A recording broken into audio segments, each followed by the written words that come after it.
Have you ever faced a setback that felt like a dead end?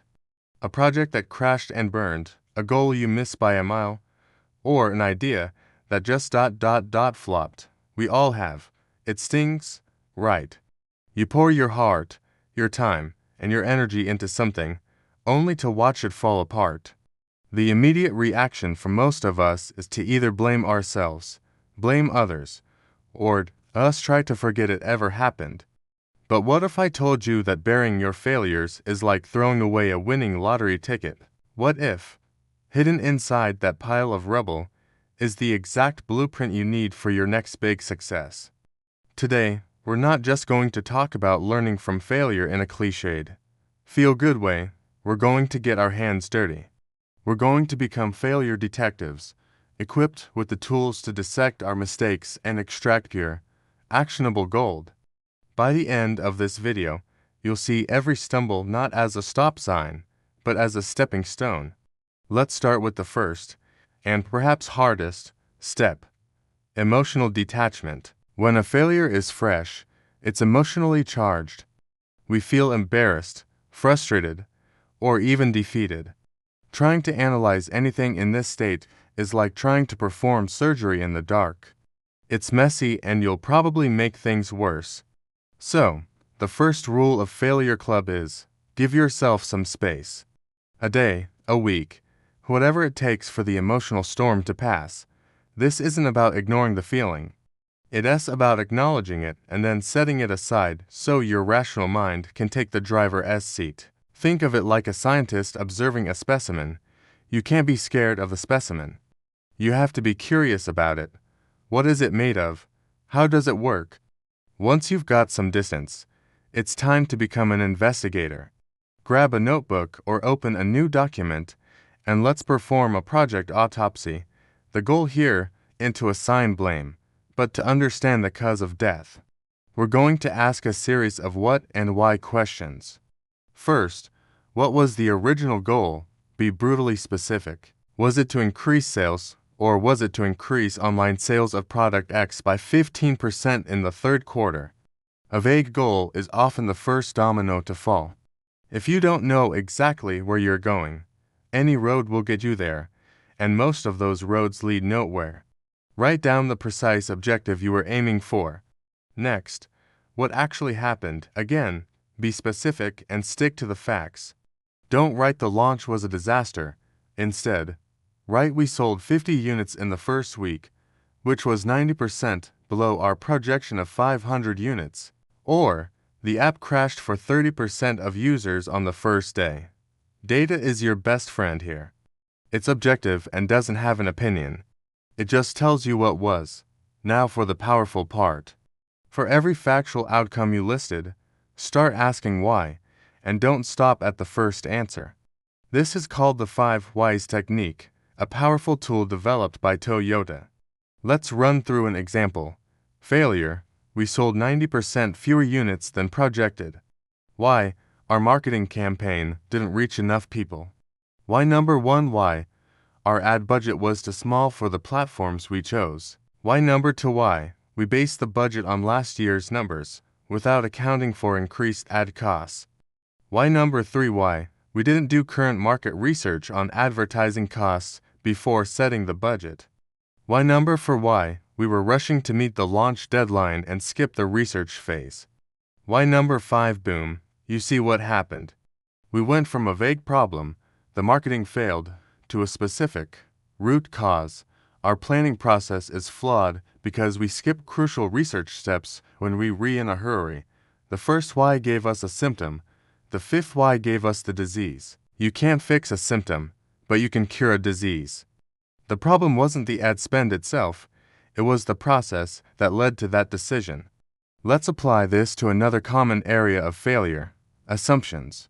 Every project is built on a pile of assumptions. We assume our target audience wants our product. We assume they'll find our pricing fair. We assume they prefer feature A over feature B. When a project fails, it's often because one or more of our core assumptions were dead wrong. So, your next task is to list every single assumption you made. Go back to the very beginning. What did you believe to be true before you started? Did you assume your customers were on Instagram when they were actually on LinkedIn? Did you assume they cared about eco-friendly packaging when they really just wanted faster shipping? Be honest. Once you have your list of assumptions, compare it to the data from your failure. Which assumptions were proven false? For each one, ask yourself, how can I test this assumption earlier and cheaper next time? Maybe instead of building a whole app, you could have built a simple landing page to see if people would even sign up. Maybe instead of ordering 10,000 units, you could have done a small pre-order campaign. This is how you build a leaner, smarter process for the future. Your past failure is now directly informing a more robust strategy. Another critical piece of the puzzle is external factors. Sometimes, failure isn't entirely on you. Was there a sudden market shift? Did a new competitor pop up out of nowhere? Did a global event change consumer behavior? While you can't control these things, you can't ignore them either. The analysis here about foresight and agility. Ask yourself, were there any early warning signs of this external factor that we missed? And more importantly, how can we build more flexibility into our future plans to absorb unexpected shocks? Perhaps this means having a backup marketing plan or not relying on a single supply chain. Recognizing the role of external factors isn't about making excuses. It's about developing resilience. A ship built for calm seas will sink in a storm. You want to build a ship that can handle any weather. Now that you've analyzed the internal processes, your assumptions, and the external environment, it's time to synthesize all of this into actionable insights.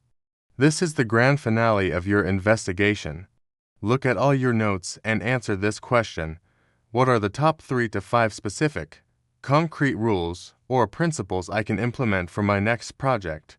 These shouldn't be vague resolutions like I'll work harder. They should be tangible process changes. For example, instead of do better research, your rule might be, for every new project, we must dedicate the first 7 days exclusively to market and competitor research, and the findings must be signed off before any development begins. Instead of make better assumptions, your rule could be, no feature will be fully developed until we have validated the core assumption behind it with a survey of at least 100 potential users. Instead of be more prepared, it could be, every project plan must include a risk assessment section that identifies the top 3 external threats and outlines a specific contingency plan for each. Do you see the difference?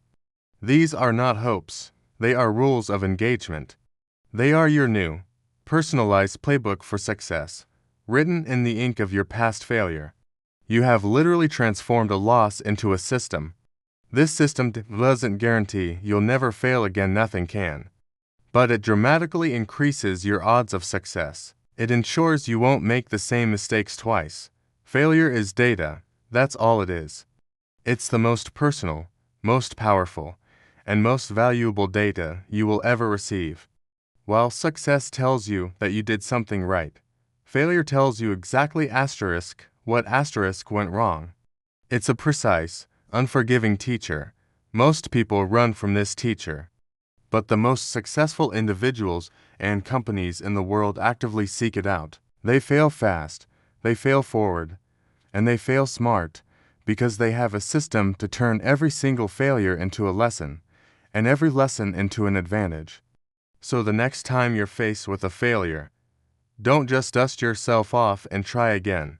Stop, breathe, give it a moment, and then pick up your detective's magnifying glass, open up your project autopsy report, and get to work. Find the root cause, challenge your assumptions, and forge your new rules for success. Turn that painful memory into your greatest asset. Thank you so much for spending this time with me today. I hope this gives you a new perspective on how to handle the inevitable bumps in the road. If you found this helpful, please hit that like button and subscribe for more content on building a better, smarter path to your goals. Let me know in the comments about a failure that taught you a valuable lesson. I'd love to hear your stories. Until next time, keep learning, keep growing, and keep turning those stumbles into stepping stones.